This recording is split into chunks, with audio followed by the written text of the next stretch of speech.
Dragon Age Inquisition was rated M for mature by the ESRB and contains blood, intense violence, nudity, sexual content, and strong language.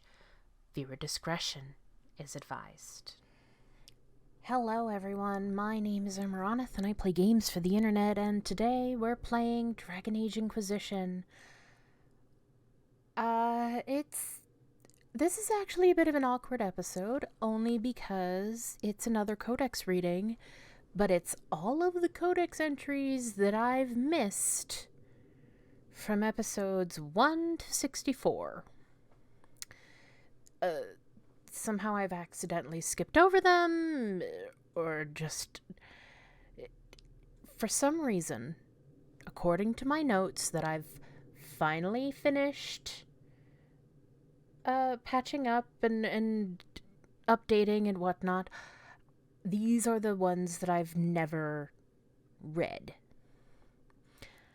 And I'm making this episode because, honestly, I don't want the next Codex entry episode to be obnoxiously long, because I am dumping all of these in, and also because at the time of recording, I fell a couple of weeks ago and I hurt my right arm, and it makes it difficult to hold a controller to play because of how I fell.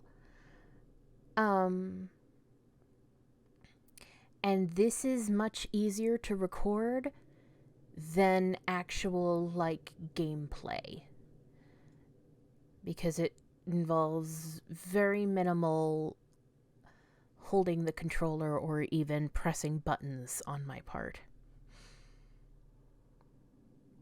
With all of that said,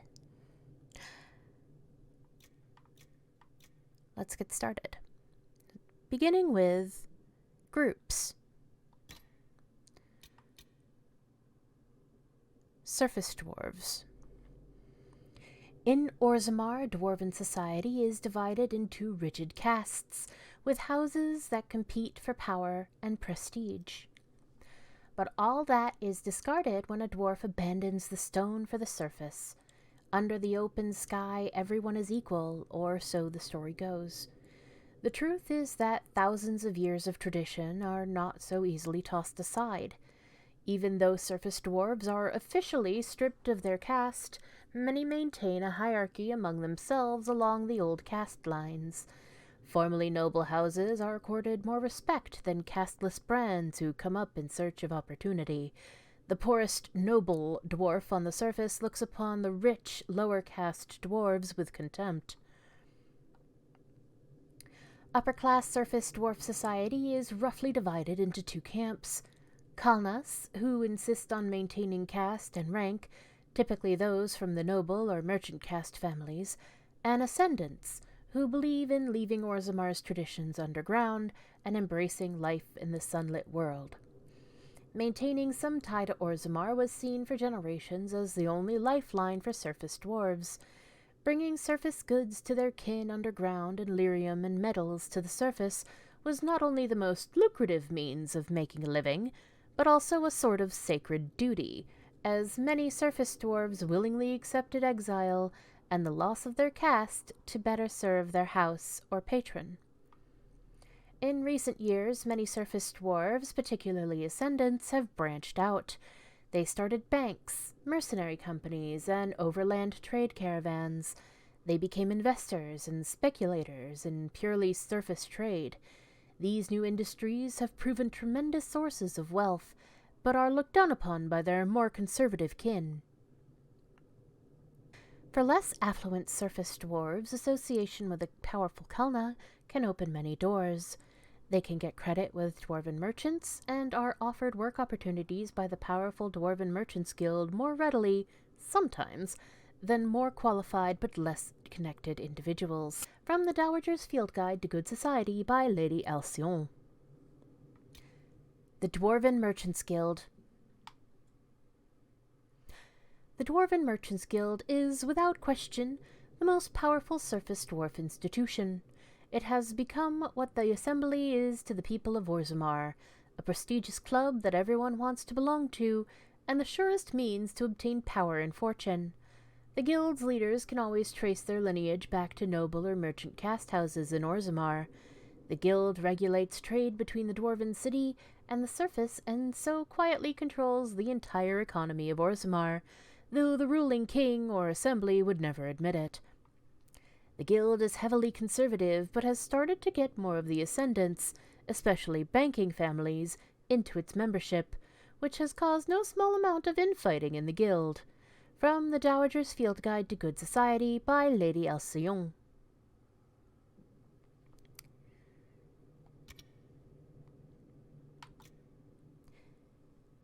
History.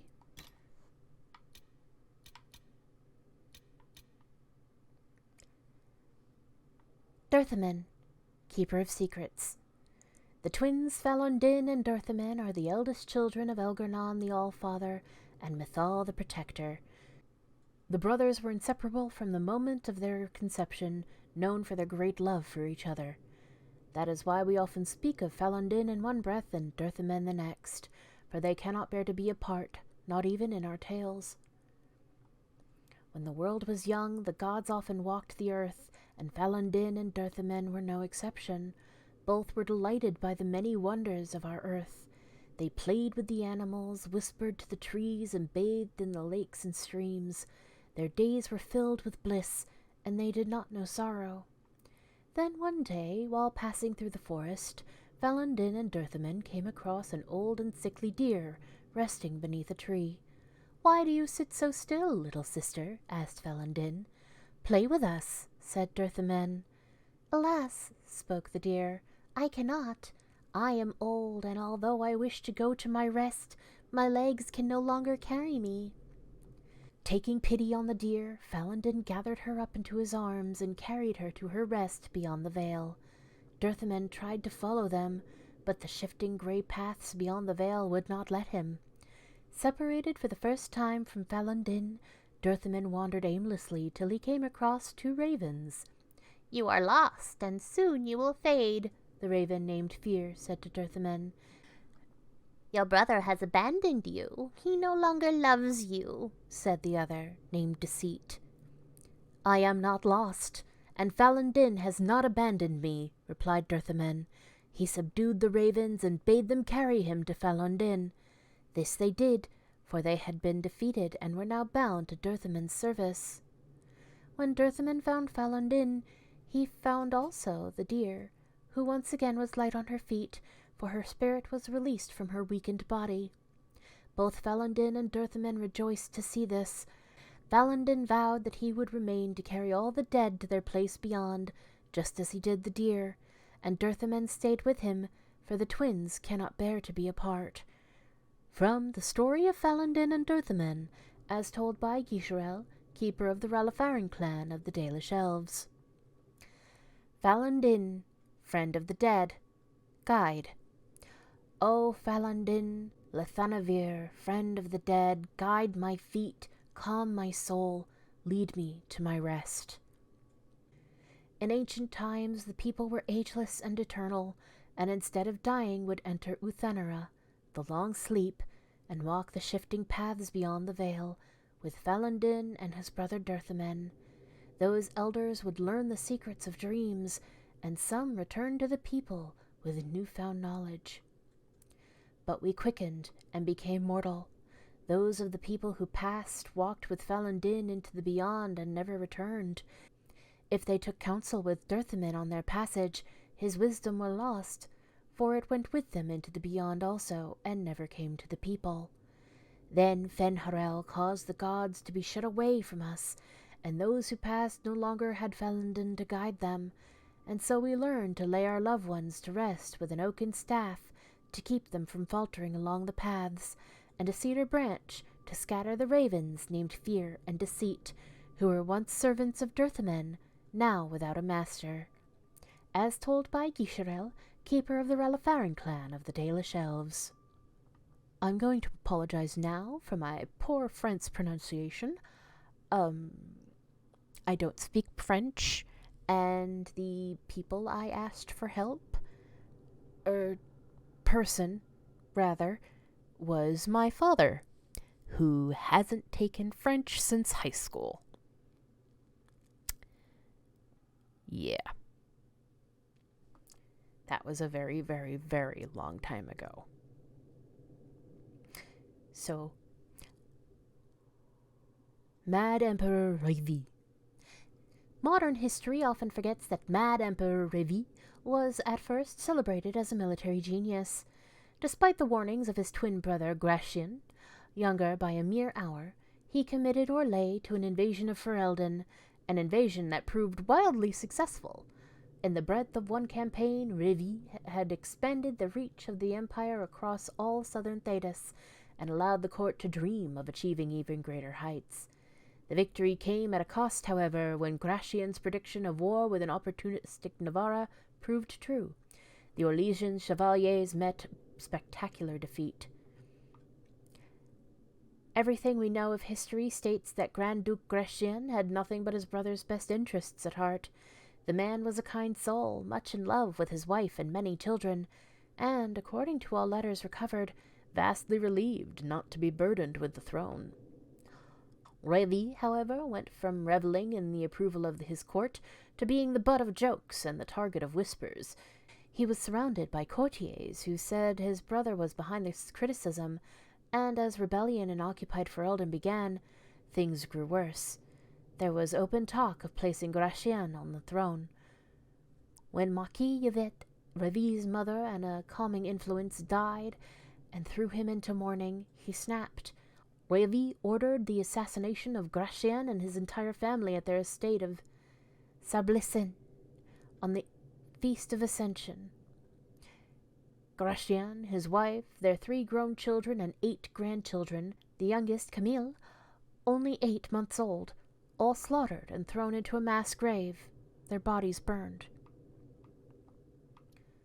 The brutal slaughter sent a chill through the imperial court, as even the emperor's own children feared to speak out against him. He became increasingly paranoid and began wearing armor every time he left his rooms. His health began to decline, but he refused to allow physicians of any kind into the palace. By 850 blessed, Reville refused to leave his rooms at all. His paranoia had grown so great that only a single cook was permitted to prepare his food, and only under the supervision of 10 chevaliers. He no longer ate anything but venison, and his health unsurprisingly was poor. In 851 blessed, Emperor Reville finally died, and upon entering his rooms, his sons found that he had boarded up the windows and surrounded his bed with rows upon rows of daggers. From the Emperors of Orlais by Brother Harlan Ascari. The Exalted March of the Dales. The Chantry story of the Exalted March of the Dales paints the picture of the righteous faithful arrayed against heathen savages, but I have long studied the Dales, and I find the acceptable version of the tale to be a poor one, laden with overt pro-Chantry and pro-human biases. Thus it is my moral imperative to propose an alternative interpretation, that the Exalted March of the Dales was nothing more than an expansionist ploy hiding behind the mask of faith. It is easy to see on any map how large the Dales are. More importantly, they stand between Orlais and the rest of the south, and would likely have represented a significant obstacle to the Empire's expansion into Ferelden. Naturally, we stood to benefit from propagating the narrative of a hostile, unreasoning people attacking innocent missionaries and making blood sacrifices of good Andrastian babies. The likely truth is that the elves merely wished to maintain sovereignty over lands promised to them by Blessed Andraste herself, when the humans showed clear intent to undermine their autonomy. Of course, the elves reacted by becoming increasingly isolationist, which suited the Empire perfectly. Here was a kingdom that spurned diplomatic overtures, and that refused to lend aid during the Second Blight when the Darkspawn attacked Montsamard. The Dalish kingdom could not be anything but a dormant threat, one that needed to be crushed before it awoke. Scholars point to the massacre at Red Crossing as the impetus for the Chantry's declaration of an exalted march on the Elven kingdom in the Dales. They conveniently ignore the fact that no one alive truly knows what happened at Red Crossing, or why the elves attacked. The Chantry's response to the elven aggression that resulted in the slaughter of hundreds was predictable, but in the light of my thesis, perhaps we should re-examine the events of Red Crossing, and wonder if the attack was truly unprovoked, or whether it is possible that someone saw benefit in sacrificing an entire village to justify the subjugation of an entire people.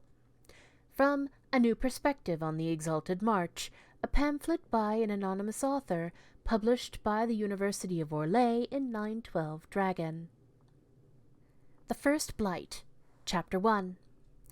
Thedas is a land of fierce diversity, from the assassin princes of Antiva to the fated griffins of the Anderfels, but in my travels I have found one tale that unites the people of this land. It is a story of pride and damnation, and although the telling differs, the essence of the tale remains the same. At the height of its power, the Tevinter Imperium stretched over much of Thedas, uniting the known world under the rule of the tyrannical Magisters. It is said that the old gods whom the Magisters worshipped gave them the knowledge of blood magic, and the Magisters used this forbidden power to cement their rule. The blood of elven slaves and human alike ran down imperial altars to fuel Magister greed, the tales of their excesses so horrifying that one can only be grateful that blood magic is prohibited today. But all that stands tall must eventually fall. Perhaps they foresaw their ruin, or perhaps their pride knew no bounds.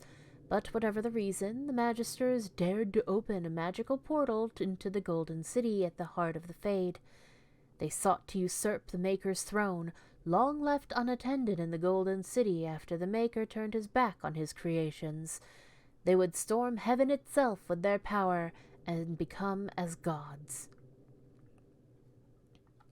This is what the Chantry, in its oft-exercised tendency to understate, refers to as the second sin. According to most versions of the tale, the Magisters did indeed reach the Golden City and walked into the home of the Maker, where no living being before them had dared or been able to tread. But humanity is not meant to walk in heaven. The Magisters were wicked with pride and other sins, and their presence tainted the Golden City. What once was a perfect holy citadel became a twisted home of darkness and nightmares. The Magisters were expelled back through their gateway and cursed for their treachery. As the Golden City had been tainted, so were the Magisters twisted and transformed into things of darkness, the very first of the Darkspawn. The Golden City, once a shining beacon at the heart of the Fade, became the Black City, a reminder of all that man's pride had cost. From Tales of the Destruction of Thedas by Brother Genitivi, Chantry Scholar. The Lion of Orlais.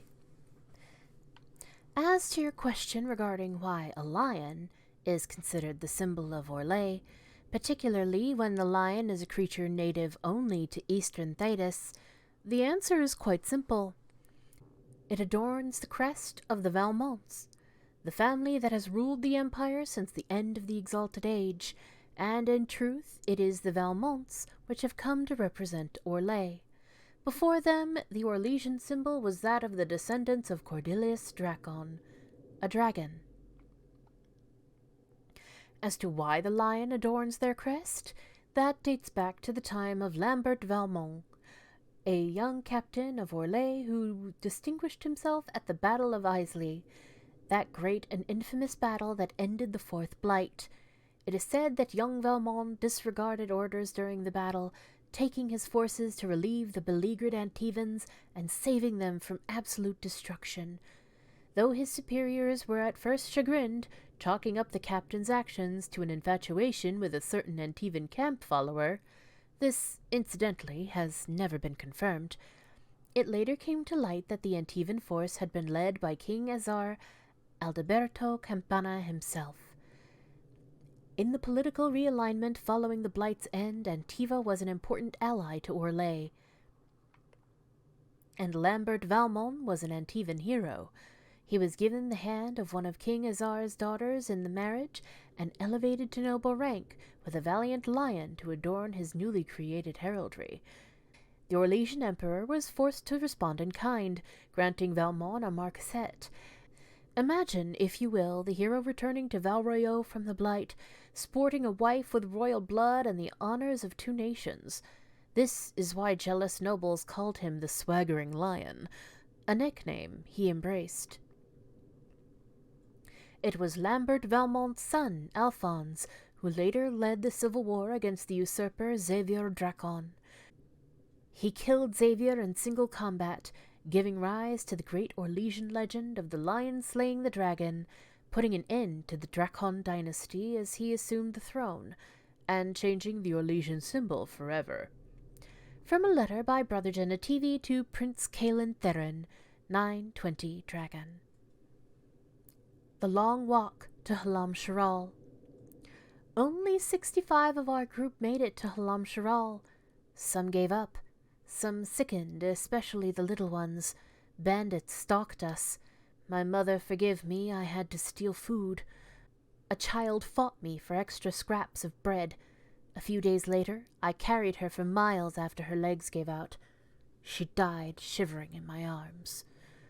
I used to have a master, a mage.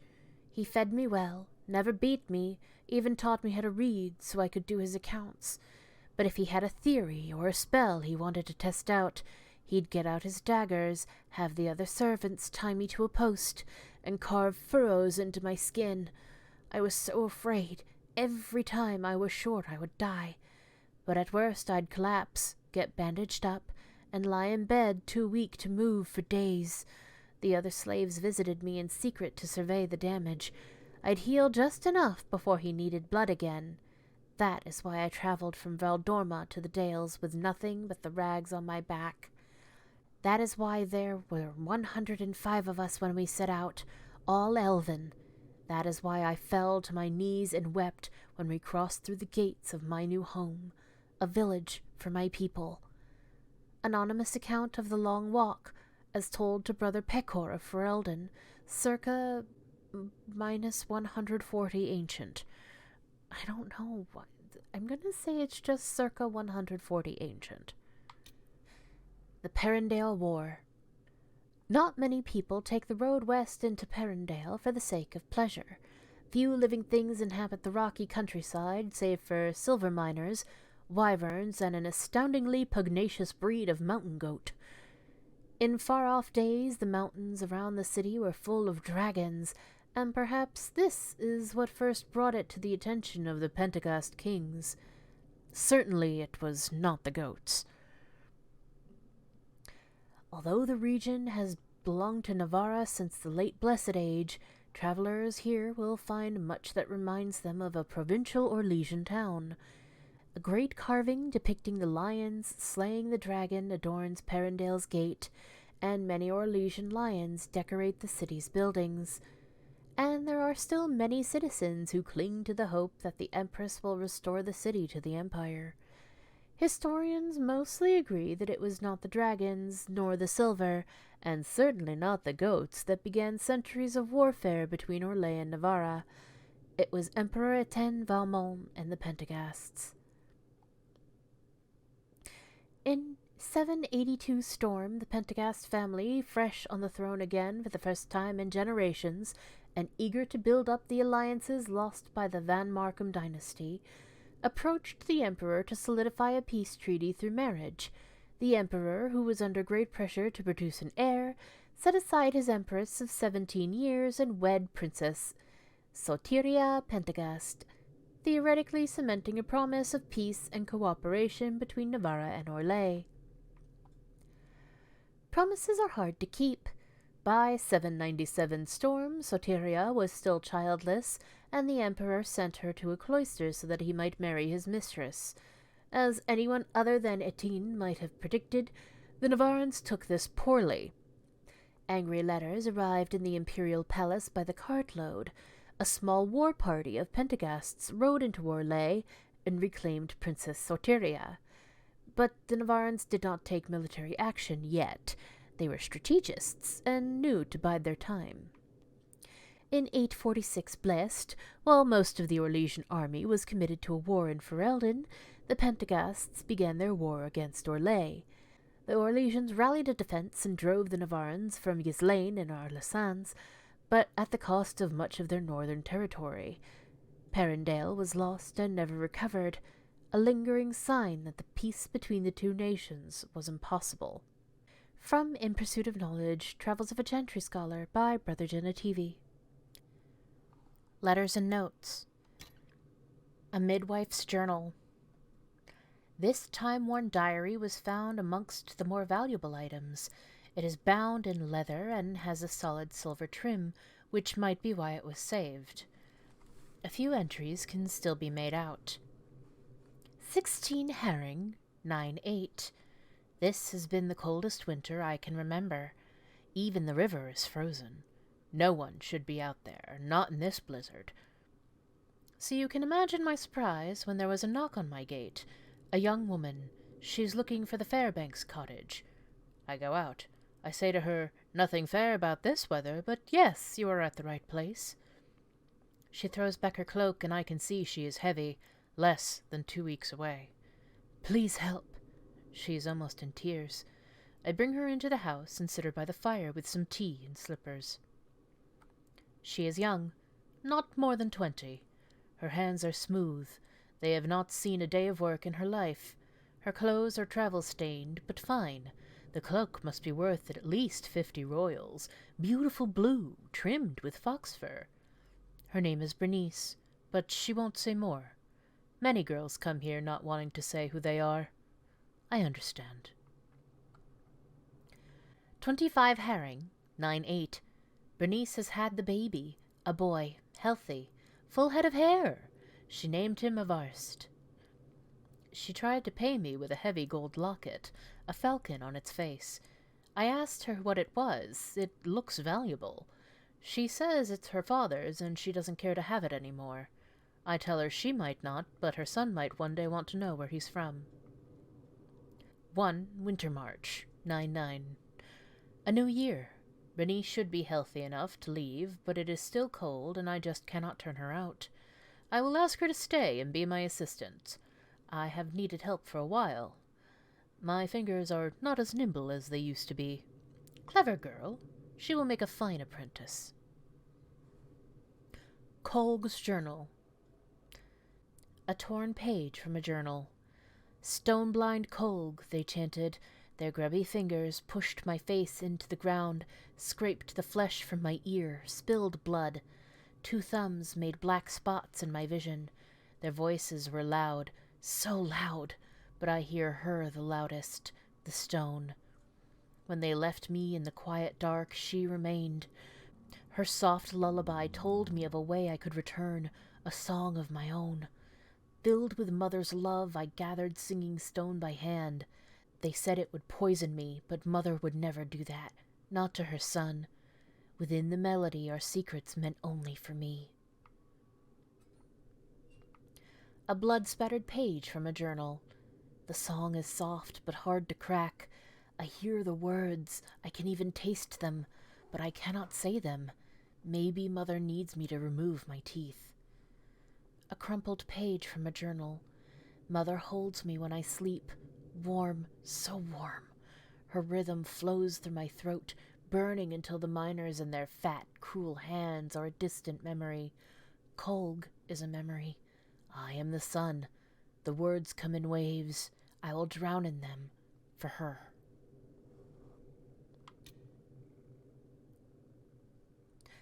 Letter to Smugglers, Wagon Masters. Among the papers taken from the Red Lyrium smugglers in the Dales is a note from the ringleader to his lieutenants. "Beware that red lyrium. Our mage claims it's much more potent than the blue. Like serving brandy in an ale tankard," he said. 2 nights later he went crazy, frothing and screaming. We had to lock him in the warehouse. Looks like lyrium madness, but comes on faster. It's not all bad. Our new client, Samson, has his agents buying anyone who gets sick. For gold.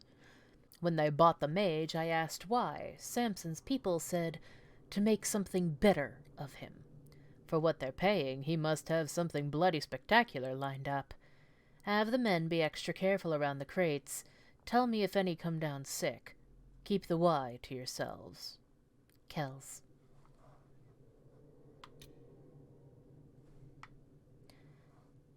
Maliphant's journals. Maliphant kept several journals. This one spans the time Maliphant spent as a sergeant in the Imperial Army. I see Laurent's death in my mind all the time. The man who killed her, one of the usurper's soldiers, was familiar. I wouldn't be surprised if I once shared a drink with him. Isn't that how it is now?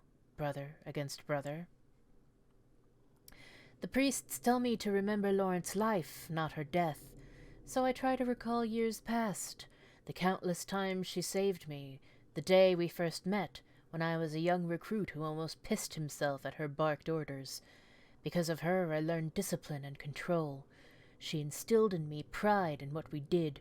She taught me how to use a sword. More importantly, she taught me how to keep it sheathed. She was fearless, strong, regal, and she was cut down like a common peasant by someone we may have once known. Will anyone remember her?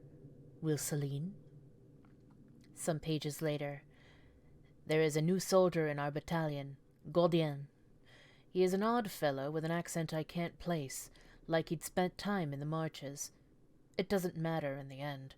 He's been a comfort, listening to me talk about those who died. He also lost friends in Celine's war, and he's tired like we are.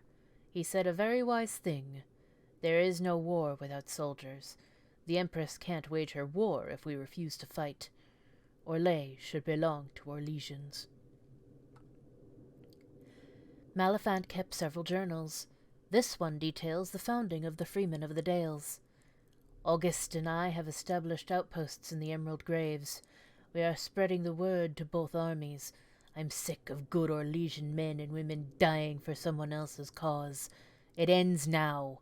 Orlais should belong to us, the people who defended her borders, who till her fields. If we're to fight and kill for something, let it be that. Several pages later, Templars approached us.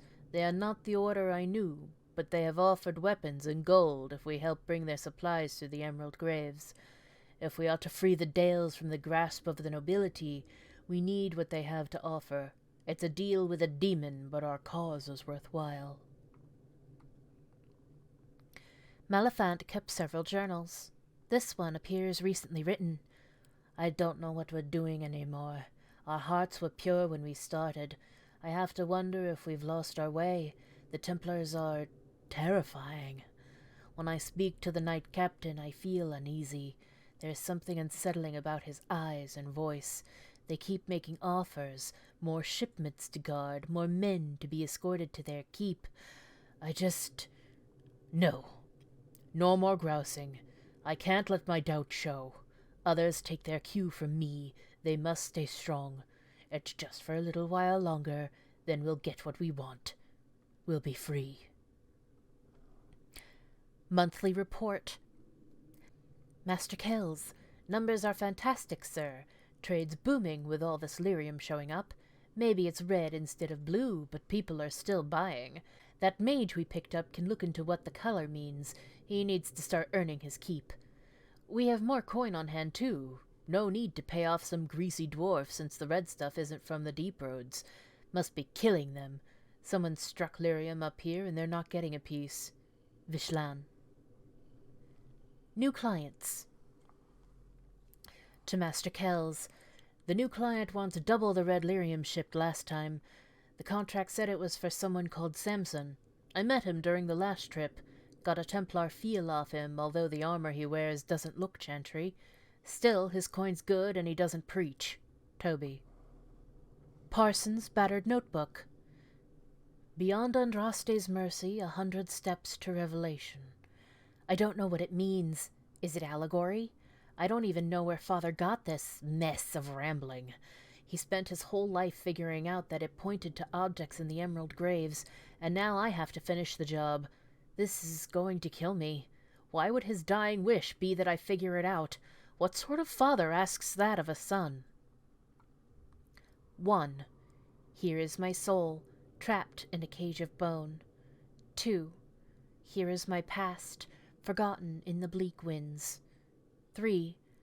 Arcing above outstretched wings, even stone can rise. 4. But the sky is a cruel mistress and wants for my life. 5. A goblet of my blood on a table of ashes, where can I stand? 6. Turn around, face the shadows, do not blink. 7. Halls of whispers carry secrets even the moon does not know. 8. Roses and daisies for her love, where he stands no one can fall. 9. Dragon slayers, 4 at the northwest, 2 from the northeast, 3 from the southeast. 10. They begged mercy from the woman crowned with grace and stars. 11. Cannons at her head, mountains at her feet. She is the mother of faith. 12. Beyond Andraste's mercy, 100 steps to revelation. 13. Cradle the cat on a sling of silk, and say, never will the dove call more. 14. An upward pointing finger, there your heart lies. 15. But the spear pierces the eye of the tiger, and the prey is the hunter. 16. Blades of glass beneath my feet, I walk the path of the flame. 17. Beneath the stones of sacrifice find the truth. 18. On the back of the wind. 19. In the palm of fortune. 20. At the first breath of sighs. Scattered notes. Amazing creatures, dragons. Every one I've encountered has had a unique personality. This one, for example, enjoys being around water. Saw her splashing about, a remarkable sight. I would have joined in her revels had Kalev not held me back. Ah, Kalev, a good porter, but timid.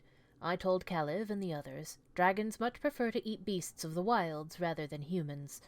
Unfortunately, I was proven wrong a day later. The creature turned away from a Gurgut to go after poor Kalev. I hope the brave little soul got to see the magnificent dome of her gullet.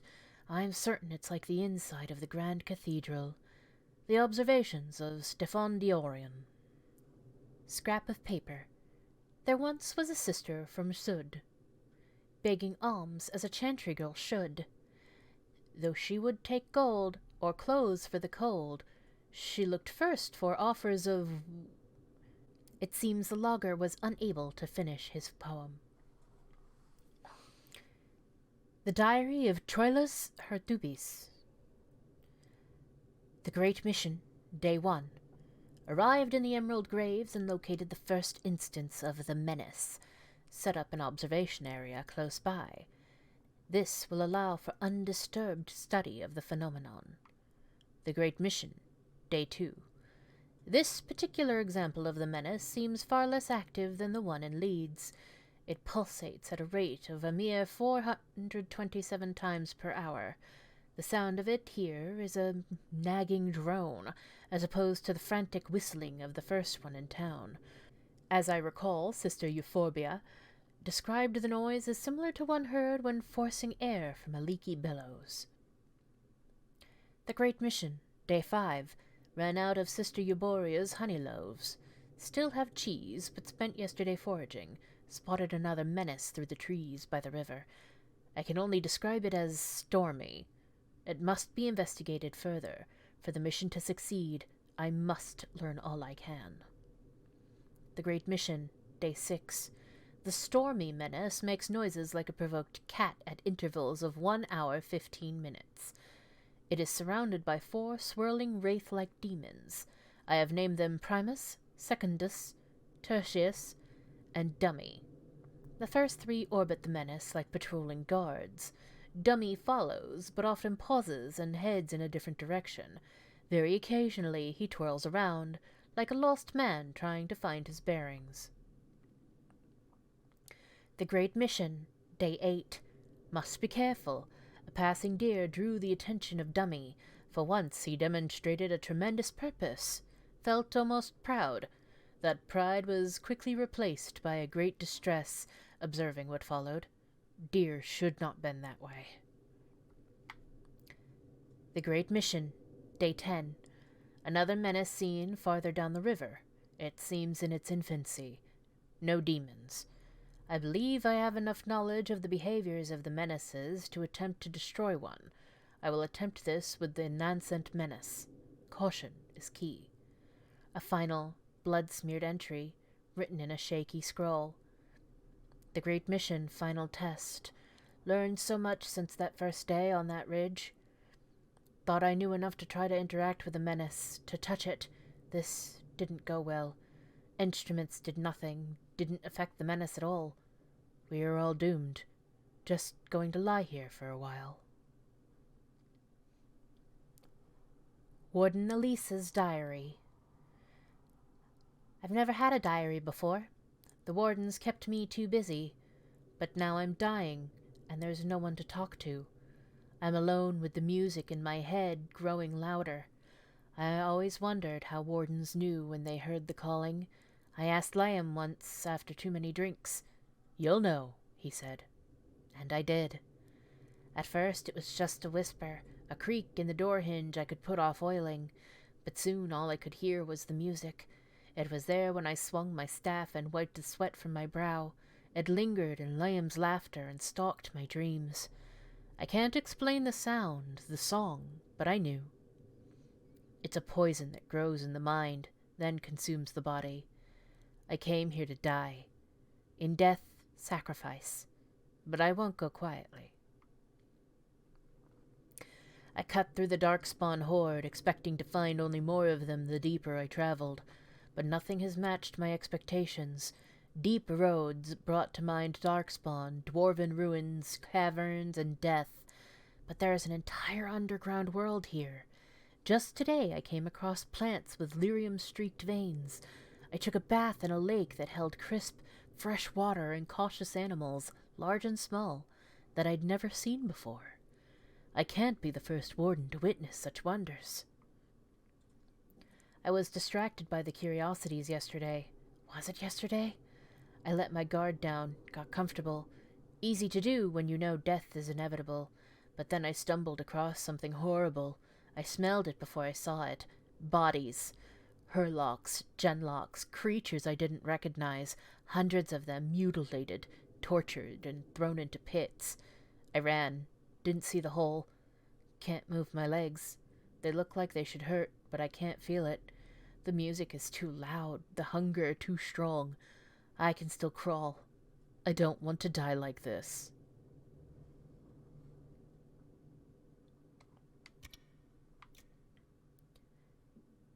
Magic. Regarding the calling.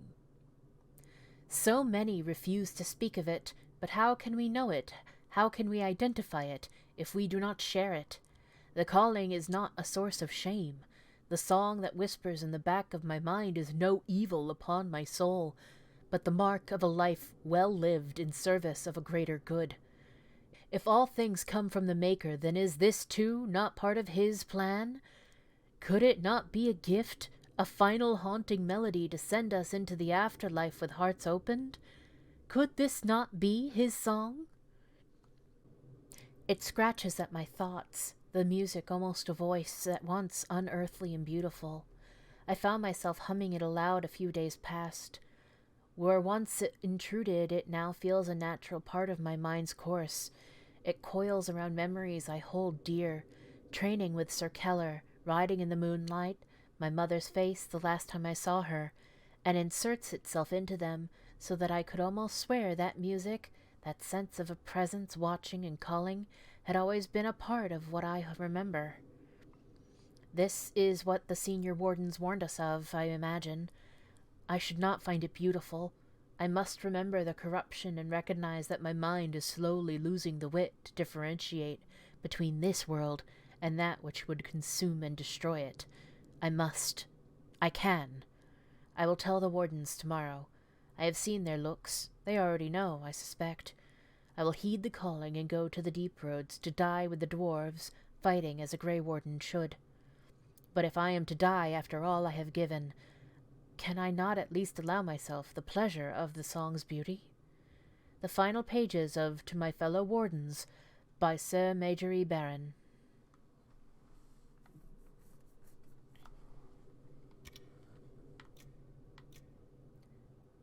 Places.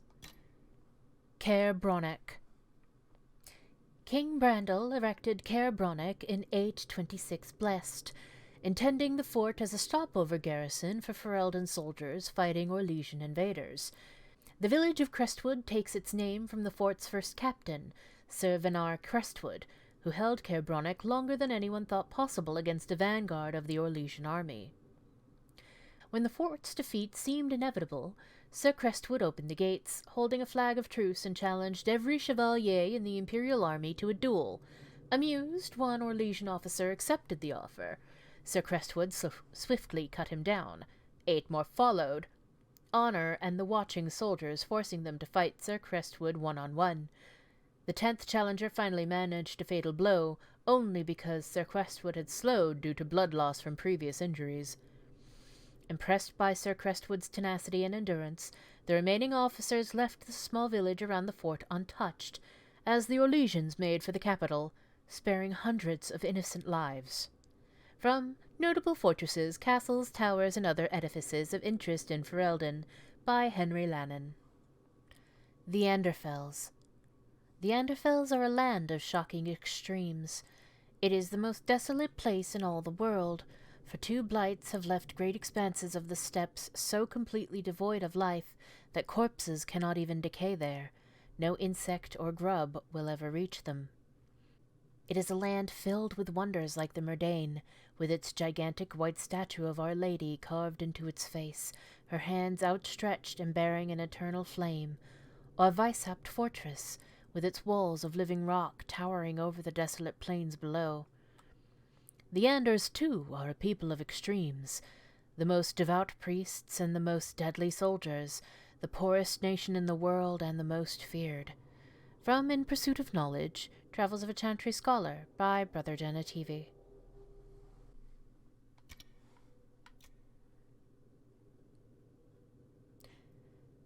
Tales. Andruil's Messenger. Long ago, when our people were strong and free, we roamed the world and could do as we pleased. But we were taught by Andruil, Mother of Hares, to respect nature and all of the Creator's creatures. Even though the earth was ours, we did not misuse it. They say the great leaders of the people would pray to Andruil for guidance. Where shall we hunt? Where shall we raise our Hala? Where shall we settle and build? Andruil would send her messenger, the owl, to show the people the way, and they would follow him to where the land was blessed. Always keep an eye out for the noble owl. You never know. Andruil might have a message for you. As told by Keeper Gisharel to the children of the Ralafarin clan. And finally, an unusual one. Tutorials. Now, I only say this because tutorial Codex Entry number 16 is bugged and will not show up, no matter what platform you play this game on. Someone was able to dig into the game files and find out what it said. Unfortunately, we don't know who it was exactly. But this is what it would say. Item value. Rare items are highlighted in blue, and unique items are highlighted in purple. You can also use an item's tier to judge its power from the lowest, Tier 1, to the most powerful, Tier 3. And that is that. Thank you for bearing with me while I went through everything that I supposedly missed. I only say supposedly because I'm pretty sure there's at least 1 or 2 doubles. I've double-checked this, a couple of times, and even while I was recording, I caught one that I had missed. Or rather, that I had already read. So, if there's any doubles in this, again, I apologize. But, yeah, this should be everything. And so, with that being said, in the meantime, take care of yourselves. Be safe, and I'll see you in the next episode. Bye-bye.